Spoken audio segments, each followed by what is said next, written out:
Bienvenue à vous sur le plateau de la matinale de ce jeudi 10 octobre. Il est temps de faire ensemble le point sur l'actualité 100% Vendée de ce jour. Au menu des 26 prochaines minutes, je vous promets de la météo. Ben oui, évidemment, on va revenir un petit peu quand même sur la journée d'hier et les conséquences du passage de Kirk en Vendée. Nous aurons aussi de la cueillette champignons. On va parler Vendée Globe dans les chroniques. Alors dans le détail, je vous parlais de Kirk, tiens à l'instant. En fait, on va revenir évidemment donc sur ces traces laissées hier en Vendée. On a vu beaucoup d'images de Noirmoutier, même dans les médias nationaux, vous l'avez peut-être remarqué, puisque l'équivalent d'un mois et demi de pluie y est tombé en 48 heures. Mais le sud de la Vendée et l'est également ont été touchés, notamment sur des parcelles qui attendaient encore d'être moissonnées. Nous allons donc passer un petit moment aux côtés d'une agricultrice de Chantonnay. Le départ du Vendée Globe, eh bien vous l'aurez peut-être noté, c'est dans un mois tout pile. Nous sommes le 10 octobre,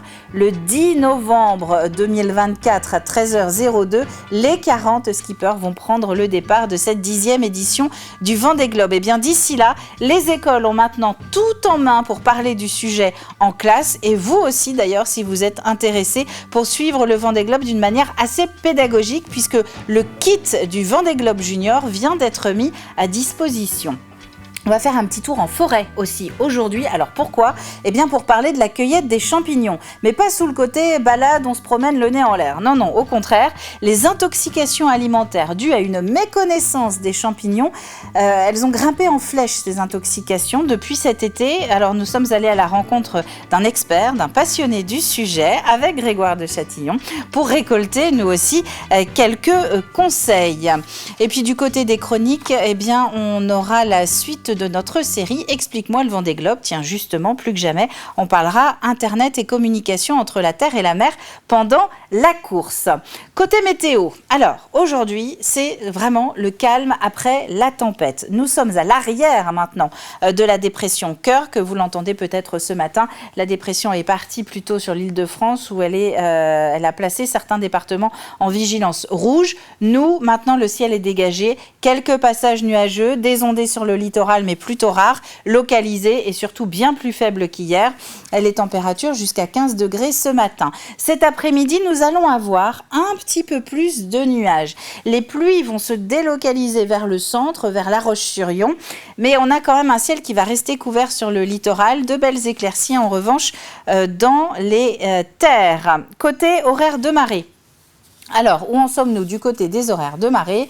Eh bien, nous avons la prochaine basse mer qui est prévue à l'heure du goûter. Mais encore une fois, c'est un peu ce que je vous disais hier. Nous arrivons au plus bas des coefficients de la quinzaine, 40-34. Il me semble que demain, ça va être le plus bas, ce qui veut dire qu'il n'y a vraiment pas beaucoup de différence à l'œil nu. En revanche, contrairement à hier, vous pouvez retourner avec prudence, évidemment, le long du littoral pour vous promener. Du côté des marchés de ce jeudi, alors j'ai fait 3 choix très arbitraires. On essaie de changer un petit peu tous les jours et toutes les semaines, d'une semaine sur l'autre, pour vous donner des exemples différents.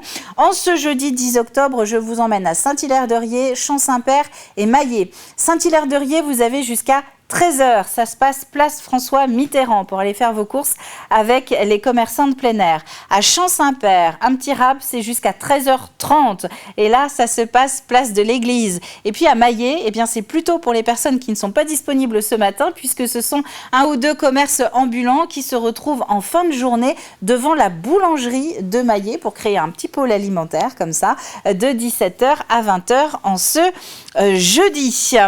Du côté des travaux, tiens, un petit mot du pont du Brau. Si vous êtes intéressé, eh bien, je vous conseille d'aller voir la page Facebook du compte du département de la Charente-Maritime.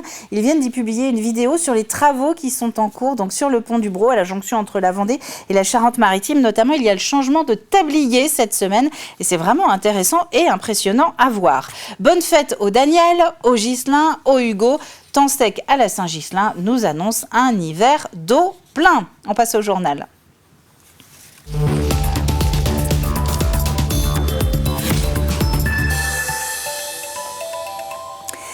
Et c'est donc le quart nord-ouest de la Vendée qui a principalement été touché par le passage de la dépression Kirk dans le département. Le vent, lui, a plutôt frappé le Piémont pyrénéen et la région lyonnaise hier soir jusqu'à dépasser par endroits les 150 km/h. Mais en Vendée, donc comme annoncé, ce sont plutôt les pluies qui ont occasionné des dégâts. Vous allez voir ici des images de Noirmoutier. Il y est tombé l'équivalent d'1 mois et demi de pluie en l'espace de 48 heures. Dans le département, les pompiers sont intervenus 132 fois dans 30 communes différentes sur tout cet épisode de passage de Kirk. Si la vigilance météo France concernant les pluies est maintenant levée, il reste celle qui concerne les inondations. Vigilance orange pour la Sèvre nantaise amont. C'est le tronçon entre Saint-Mémin et Mortagne-sur-Sèvre. Donc on est vraiment en Vendée. Il faut aussi rester très prudent à proximité des barrages, deux notamment. À Apremont par exemple, les travaux en cours ne permettent pas de retenir la crue. L'eau donc coule.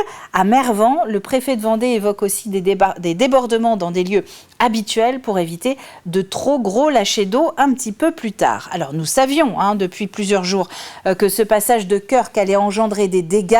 Au final, il n'y a pas que le quart nord-ouest de la Vendée qui a souffert de ces fortes pluies. Tous les agriculteurs du département ont guetté toute la journée d'hier pour voir l'évolution de la situation. On va prendre cet exemple à Chantonnay avec Mathis Pires.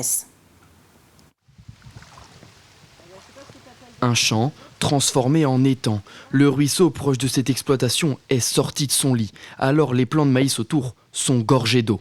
C'est inquiétant par rapport à notre capacité à le récolter, parce qu'il va falloir beaucoup de temps, beaucoup de journées sans pluie pour que l'eau reparte et que les terrains sèchent. L'équivalent d'1 mois de pluie est tombé en une seule journée ici, sur des sols déjà saturés. Certaines routes sont carrément bloquées. On voit le passage de courant un petit peu si on regarde bien. Et le reste, c'est le ruisseau qui a débordé, quoi. Un peu plus loin, ces tournesols, épargnés par l'inondation, sont bons à récolter. Mais la tempête Kirk retarde la moisson et à trop attendre, leur état pourrait se dégrader. En toute franchise, on est relativement impuissant avec les éléments de la météo. On l'a bien vu cette année. Donc voilà, on espère que ça passe, que nos tournesols tiennent. Tenir le coup jusqu'à l'arrivée du soleil, car dans des conditions comme celle-ci, impossible pour les agriculteurs de travailler.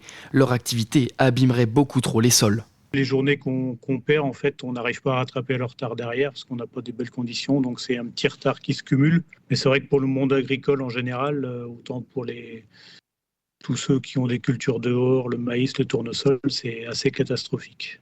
Une situation qui doit s'améliorer dans les prochaines heures. Mais prudence, la vigilance orange est pour le moment maintenue ce jeudi. Et dans le reste de l'actualité, de manière un peu plus légère, le Vendée Globe va désormais pouvoir se préparer en classe. Le kit du Vendée Globe Junior a été présenté hier. Il est accessible à tous, même au grand public, via le site internet de la course. 5e édition de cette version simplifiée, mais pas simpliste, du Tour du Monde en solitaire. Vous y trouverez 72 fiches pédagogiques, des jeux, des cartes et même la possibilité d'envoyer des mots d'encouragement aux skippers. Tout ceci est désormais à la disposition des plus jeunes. Nous avons voulu passer à l'étape suivante, c'est-à-dire l'offrir très largement à l'ensemble des petits Français.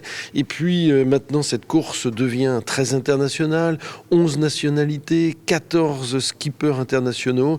Et donc, l'initiative nouvelle que nous venons de prendre, c'est d'ouvrir ce site à l'international avec une version en anglais pour tous les enfants du monde. Les 72 fiches donc, abordent un petit peu tous les thèmes, bien sûr les thèmes classiques dont on a besoin dans nos classes, le français, la géographie, la biologie, mais nous allons bien au-delà. Cette chance de pouvoir se déplacer 40 skippers sur 70% de la surface du globe qui est mal connue de nous terrestres, eh bien c'est l'occasion pour les enfants de leur faire découvrir cette diversité biologique déjà d'une part, mais aussi ces événements climatiques, météorologiques, et puis ce qu'est la vie d'un skipper tout seul, en solitaire, sur son bateau pendant 3 mois. Alors avec, vous l'avez entendu, effectivement une version du Vendée Globe Junior en anglais. 4000 kits ont été ainsi envoyés dans des établissements vendéens, mais aussi 2000 autres ont été envoyés hors Vendée. C'est un événement qui part de la Vendée, mais qui est devenu international, comme a pu le présenter Monsieur le Président. Et nous avons des sollicitations d'établissements pour effectivement bénéficier notamment des kits, puisque maintenant c'est vrai que toutes les ressources pédagogiques sont en ligne, donc elles sont accessibles partout, par tout le monde, ce qui est une excellente chose. Après, nos petits élèves vendéens, ils ont quand même de la chance, puisque quelques propositions leur sont strictement réservées. Nous sommes associés pour notamment la relecture des fiches. Toutes les fiches sont relues par nos services pour s'assurer effectivement qu'elles rejoignent bien les programmes scolaires en fonction des différents niveaux d'enseignement. Et puis nous sommes fortement mobilisés également pour la sélection des classes qui ont exprimé le souhait de bénéficier d'une visite, d'une médiation sur le village du Vendée Globe. Et le Vendée Globe à hauteur d'enfant, c'est aussi sur tvvendée.fr avec notre série Le Petit Vendée Globe. 7 épisodes, bientôt 10, au cours desquels nos jeunes reporters ont pu poser toutes leurs questions aux skippers. Esnay a fait partie de ces sites retenus par la cellule d'investigation de Radio France dans une enquête menée sur les PFAS. Les PFAS, ce sont ces substances chimiques utilisées pour le revêtement intérieur des poêles anti-adhésives, des vêtements déperlants ou encore de certains rouges à lèvres. L'eau de 90 villes a été ainsi analysée, dont celle d'Esnay. Donc, 6 PFAS différents y ont été détectés, mais dans des quantités très en deçà des normes autorisées. Nanogrammes par litre, il faut prendre un petit peu de recul, c'est 1 milliardième de grammes. Je pense que c'est important de se mettre ça, de garder ça à l'esprit, 1 milliardième de grammes qui est présent. Donc c'est une quantité quand même infime, ce qui n'exclut pas le fait que ça a un effet. Et c'est vrai que quand on voit les doses qui ont été identifiées à Esnay, on est bien en deçà des normes, on est vraiment sur des doses qui sont très faibles. Donc pour nous, pas de degré d'inquiétude, mais par contre, on a déjà commencé à les mesurer, on n'attend pas l'application des normes européennes qui ont été traduites en droit français au 1er janvier 2026. On est déjà aujourd'hui vigilant sur le sujet et on n'est pas inquiet. Non. Souci de la qualité de l'eau, souci du bien manger également. Le réseau local Vendée vient d'organiser sa rencontre annuelle. C'est le rendez-vous de la restauration collective avec 150 élus, gestionnaires, responsables de service, des chefs de cuisine, des personnels de service ou encore des producteurs. Pendant toute une journée, ils ont pu participer à des ateliers, échanger des témoignages et surtout faire des retours d'expérience. Tout ceci avec, vous allez l'entendre, des préoccupations qui sont communes. On voit que la demande est grandissante pour faire connaître, faire comprendre et puis surtout amener les collectivités à se tourner vers cette agriculture de proximité avec la chance d'avoir des producteurs locaux bien présents. On pense tous à la loi Egalim qui nous impose un certain nombre de produits de proximité et de produits bio.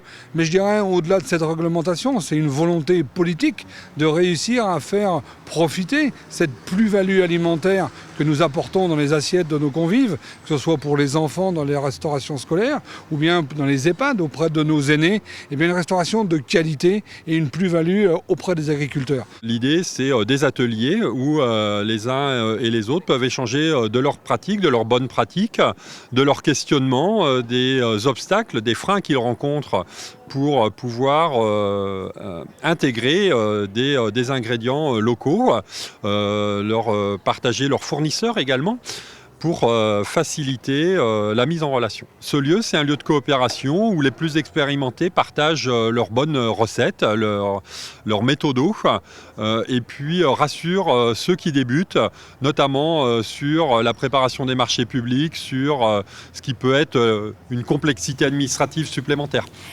Et puis vous allez peut-être profiter de cet automne commençant pour vous mettre à la cueillette aux champignons. Eh bien, c'est une très bonne idée, mais c'est une idée qui demande de la préparation et surtout de la prudence. L'ANSES, l'Agence nationale de sécurité sanitaire, multiplie les rappels suite à une très forte augmentation du nombre de cas graves d'intoxication, des intoxications liées à la consommation des champignons. Plus de 400 malades depuis juillet dernier. Alors plus que jamais, il faut se tourner vers des passionnés. Grégoire de Châtillon.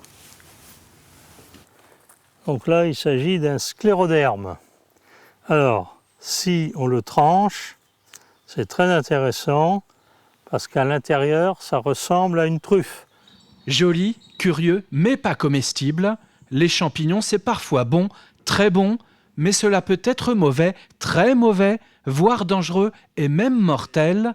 Alors, il est toujours important de redoubler de vigilance lors de votre cueillette et surtout lorsque vous allez les consommer. Avant de consommer un champignon, il faut le reconnaître, c'est-à-dire à quelle espèce ai-je affaire. Déjà. Alors à partir du moment où on a identifié l'espèce, s'il est comestible, on peut aller plus loin. Mais ça ne suffit pas.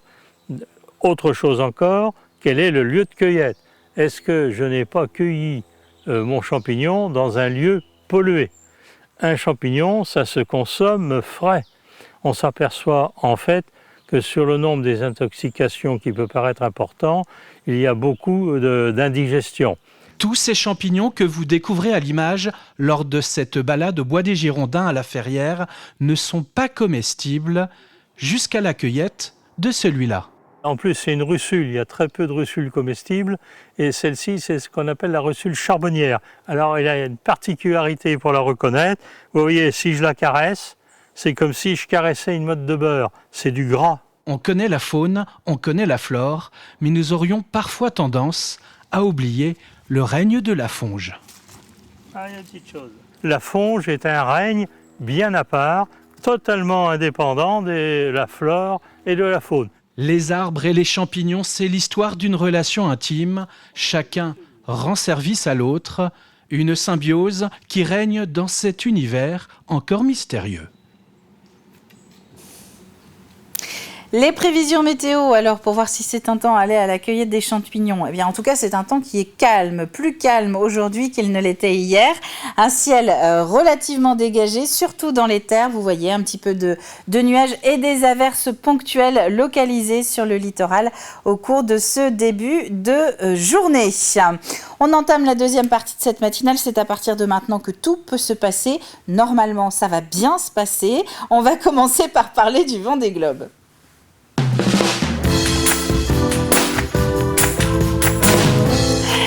Et le Vendée Globe en évoquant la communication entre la terre et la mer. Vous le savez, depuis lundi, nous retrouvons Mathis Pires qui vous propose cette série de chroniques « Explique-moi le Vendée Globe » en compagnie du jeune skipper gilocrucien Amaury Guérin. Alors, la communication terre-mer, eh bien, c'est très important pour les skippers, même pendant la course en solitaire, sans escale et sans assistance. Écoutez.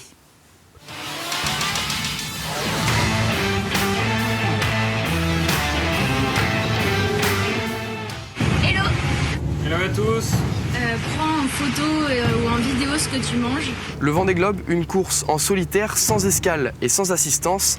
Mais le skipper est-il réellement seul en mer? Voyons ça tout de suite. On est ici à l'arrière d'un voilier du Vendée Globe, à côté des antennes satellitaires qui sont présentes ici. Parce que depuis l'arrivée de la communication par satellite, le Vendée Globe, la communication lors du Vendée Globe a été profondément modifiée. C'est-à-dire que désormais, les skippers peuvent avoir de la connexion haut débit lorsqu'ils sont au large. Même au-delà des 40e sud, dans le Grand Sud, ils ont de la connexion haut débit. La connexion haut débit permet aux skippers de communiquer avec leur équipe technique et la direction de course. Alors comment vas-tu en cette matinée du 5 juin? Ils peuvent même, s'ils le souhaitent, appeler leur famille et ne pas perdre la tête. Il faut finir cette course. Le reste, on s'en fiche. Alors en fait, c'est l'antenne qu'on voit ici va communiquer avec les satellites et va permettre de recevoir des données, autant de données que l'on veut, puisque c'est la connexion au débit. On pourrait même, en théorie, si le skipper le souhaite, il pourrait télécharger son film Netflix. Donc c'est vraiment la connexion qui permet d'avoir accès comme quand on est à terre, comme de la Wi-Fi. Ça fonctionne de la même manière. Et ça leur permet notamment de télécharger leur fichier météo pour anticiper la météo à venir dans les jours suivants. À l'intérieur du bateau, leur ordinateur, connecté au satellite, reçoit toutes les informations de la Terre en temps et en heure. Les skippers ne sont donc pas vraiment isolés et gardent contact avec leurs proches. Je profite de cette petite vidéo pour te souhaiter un très bel anniversaire. Mais en profitent aussi pour s'amuser. Donc une fois que la connexion a été reçue la liaison a été effectuée avec le satellite, La connexion Internet peut arriver directement à l'ordinateur et ça fonctionne comme à la maison. Voilà. Et c'est ici qu'ils peuvent récupérer tous leurs fichiers météo, par exemple. Ils peuvent récupérer leurs fichiers météo. Ils ont aussi accès à WhatsApp avec leur téléphone, donc ce qui leur permet d'échanger avec la Terre par WhatsApp, tout simplement. Comme quand on est à Terre, finalement. Et ça a surtout permis aussi une meilleure performance d'avoir ce satellite et la communication avec la Terre. C'est ça. Alors vraiment, ça a tout changé à la performance, le fait d'avoir des fichiers météo actualisés régulièrement et facilement au large. Donc ça leur permet d'avoir accès en permanence aux dernières infos météo, aux tout derniers fichiers météo, ce qui leur permet d'optimiser beaucoup mieux leur trajectoire en fonction de l'évolution de la météo. Le skipper peut donc communiquer avec la Terre mais ne peut pas recevoir d'aide météo. En revanche, en cas d'avarie, il peut recevoir des conseils techniques de son équipe pour réparer le bateau.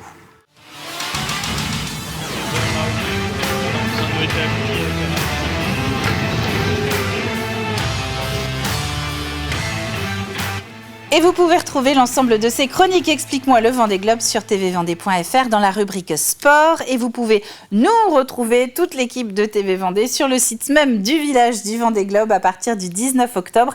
Tous les après-midi sur le plateau télé, venez assister à l'enregistrement de notre quotidienne. Antoine me dit qu'il sera là pour vous signer les autographes pour notre émission quotidienne qui sera diffusée tous les jours de 14h30 à 15h30, grosso modo au niveau des horaires. On passe au coup de pouce aux assos.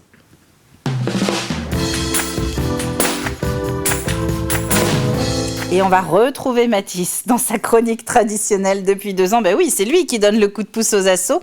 Mathis a décidé d'aider la Joséphine cette semaine, puisque vous le savez, dimanche, c'est le rendez-vous à La Roche-sur-Yon. 16 000 femmes en rose qui sont attendues sur le Pentagone. Nous sommes aussi nombreuses depuis quelques jours maintenant à marcher dans plusieurs communes de Vendée. Tout ceci dans la lutte contre le cancer du sein. En attendant la Joséphine de dimanche, elle a encore besoin de quelques bénévoles. Écoutez.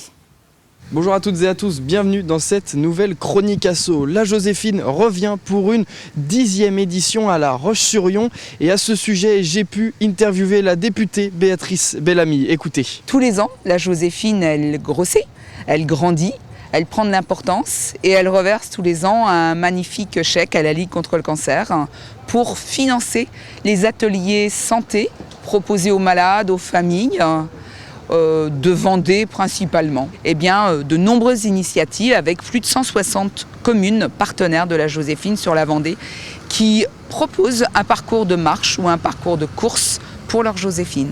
En 2023, en France, c'est plus de 61 000 nouveaux cas qui ont été détectés. Alors, La Roche-sur-Yon se parera de rose ce dimanche 13 octobre pour une course 100% féminine. Le cancer du sein touche une femme sur 8 et détecté tôt, on a plus de chances de le soigner, ce cancer. D'où justement un événement comme celui-là où la solidarité féminine elle s'exprime. On rappelle avant tout que le diagnostic, donc le dépistage tôt, il faut communiquer auprès des mamans, auprès des filles. Ce message, il est féminin, on en parle. Et également, on n'oublie pas bien sûr l'autopalpation, pour le détecter également au plus tôt avant d'aller voir le médecin si on a un doute, bien évidemment. Et c'est ça la Joséphine, c'est tous ces messages, c'est un élan de solidarité, c'est un événement qui est rose. Et dimanche 13 octobre, ce rendez-vous, il est donné à La Roche-sur-Yon avec beaucoup de générosité, avec beaucoup de joie, avec des larmes également, parce que l'émotion sera bien présente.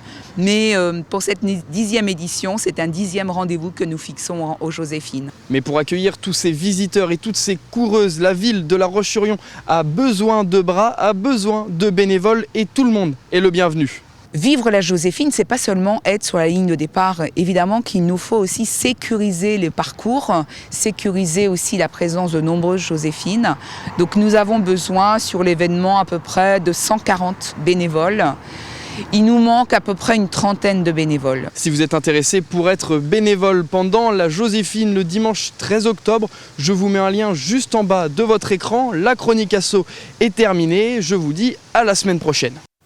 À la semaine prochaine, Mathis. Quant à moi, je vous ajoute que les inscriptions pour la Joséphine sont ouvertes jusqu'à la veille du départ, à savoir donc samedi 15h. Il n'y a aucune excuse pour ne pas y participer. Quelques mots sur le jeu. Tiens, il nous reste 1 minute 30. Alors, le thème de cette semaine, on repart du côté de Tifauge pour parler des médiévales. Les médiévales de Tifauge. Antoine qui est en train de ronchonner dans l'oreillette. Tu peux éteindre ta clé, s'il te plaît. Quel est le thème choisi cette année pour les médiévales de Tifauge? Ça, c'est la question que Simon vous a posée lundi et qui est feuilletonnée jusqu'à demain midi. Indice du jour, au mois d'avril de l'année recherchée, le personnage historique que nous cherchons prend Niort, Lusignan, La Roche-sur-Yon ou encore Cognac. Bref, il fait une sorte de reconquête.